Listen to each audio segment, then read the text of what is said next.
ឆ្នាំខាលេខ28ជាឱកាសល្អសម្រាប់បងអូនឆ្នាំថ្មីនេះឲ្យកូនអាចមានលៀបសការៈល្អឬមួយមានដំណឹងល្អទាំងការងារស្នេហាណាចាប៉ុន្តែឆ្នាំខាជាមនុស្សចិត្តបន់ជាមនុស្សសម្ដីត្រង់មានសន្តានចិត្តមេត្តាច្រើនជាមនុស្សត្រាប្រណីជាមនុស្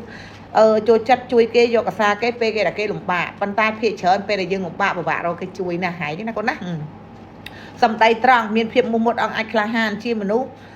ស្រឡាញ់ភាពយុត្តិធម៌ច្រើនជាមនុស្សដំណើរទៅណាមានគេចូលចិត្តអាណិតស្រឡាញ់ច្រើនតែច្រើនអភ័ព្វរឿងគូជីវិតបន្តិចកូនអាចនឹងជួបចំណងស្នេហាពិបាកឬមួយរកគូមិនបានឬមួយក៏មានគូហើយមានការប្រឆាំងបែកបាក់ឬមួយចំណងស្នេហាកូនមិនសូវស្ថិតស្ថេរទេតើណាគូយ៉ាងហ្នឹងចាប៉ុន្តែបើសម្រាប់កូនមិនទាន់មានគូពី28ឆ្នាំថ្មីការចូល2026ណាកូនអាចនឹងមានដំណឹងល្អឬមួយមានគេចូលមកចែកជើក៏ដល់ក្តីស្រឡាញ់សម្រាប់កូនអញ្ចឹងមកជាឱកាសល្អរបស់កូនគឺ28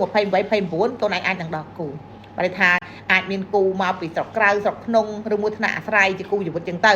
ប៉ុន្តែសម្រាប់ការងាររកស៊ីក្នុងឆ្នាំថ្មីនេះអាចនឹងល្អប្រសើរក៏បីច្រើន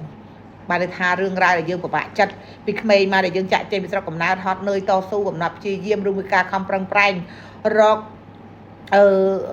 គេហៅថារកចំណូលដែលបាត់ដៃខ្លួនឯងណាវានឹងល្អប្រសើរក៏បីនៅក្នុង2026គាត់អាចធូរស្បើយត្រឡប់មកវិញ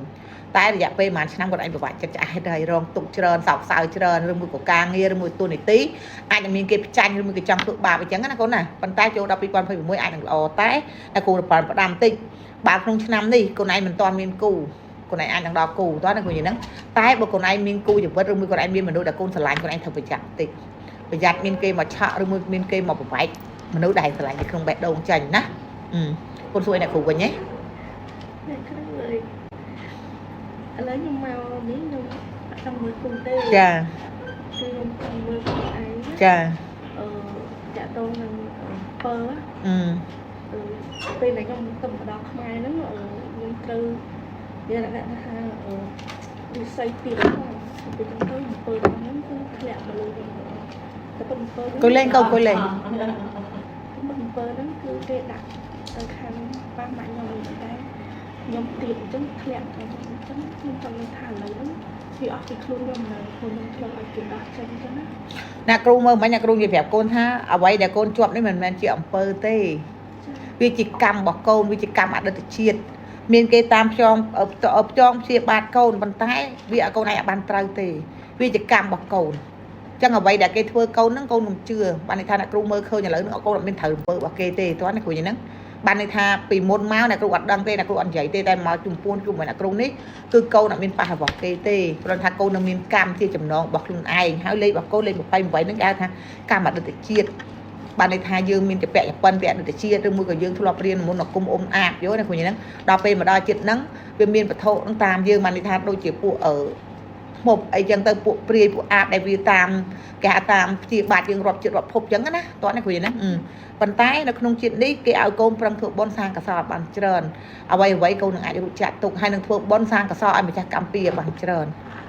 បើលេខកូនមានគ្រោះថ្នាក់ដល់ជីវិតអីគឺអត់មានទេហើយអំពើដែលគេផ្ចាញ់ខ្លួនឯងនោះក៏វាអត់មានដែរតែបើកូនឯងចង់ដោះឲ្យអស់គឺដោះអំណាចនៃផលកម្មរបស់ខ្លួនឯងចំពោះដែលកូនឯងបានសាងវគ្គអតីតជាតិគេហៅដោះបណ្ដាសាណាបានផុតបើកូនឯងទៅដោះអំពើកូនឯងទៅណាគេថាអំពើកូនឯងដោះហើយនៅតែរឿងហ្នឹងមកកើតឡើងមិនដែរព្រោះកូនឯងមិនត្រូវអំពើហៅថាត្រូវបណ្ដាសាវគ្គអតីតជាតិ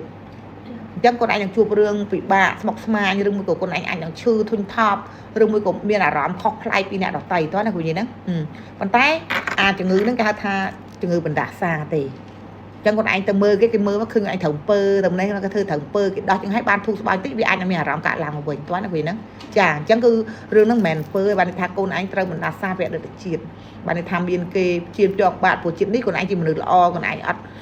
់កូនឯងសាងបនច្រើនចឹងបនកូនឯងជួយគ្រាន់ថាបណ្ដាសាយើងពីផ្លូវក្នុងវគ្គអតីតជាតិហ្នឹងវានៅតាមឡងយើងនៅក្នុងការចងចាំក្នុងការសបិនឬមួយក្នុងអារម្មណ៍របស់ញៀនគេហៅញៀនទី6យល់ណាគ្រូហ្នឹងគាត់ឯងមានអារម្មណ៍ថាខ្លួនឯងដូចមានគេតាមឬមួយមានគេធ្វើបាបឬមួយមានត្រូវយំការវាពពួកអមនុស្សមិនល្អតាមពេលខ្លះគោជាពពួកញៀនដែលគេតាមថែអាសាយើងដូចគ្នាអញ្ចឹងយើងអត់ដឹងទេតែអ្នកគ្រូចង់បញ្យល់ប្រាប់ខ្លួនឯងថាខ្លួនឯងអត់ត្រូវរបស់គេទេ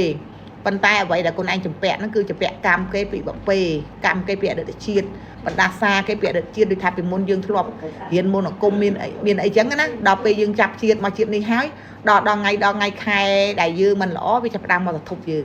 ងដូចគេហៅថាឆ្នាំដាក់រិស័យដាក់យអូនដាក់អីចឹងណាកូន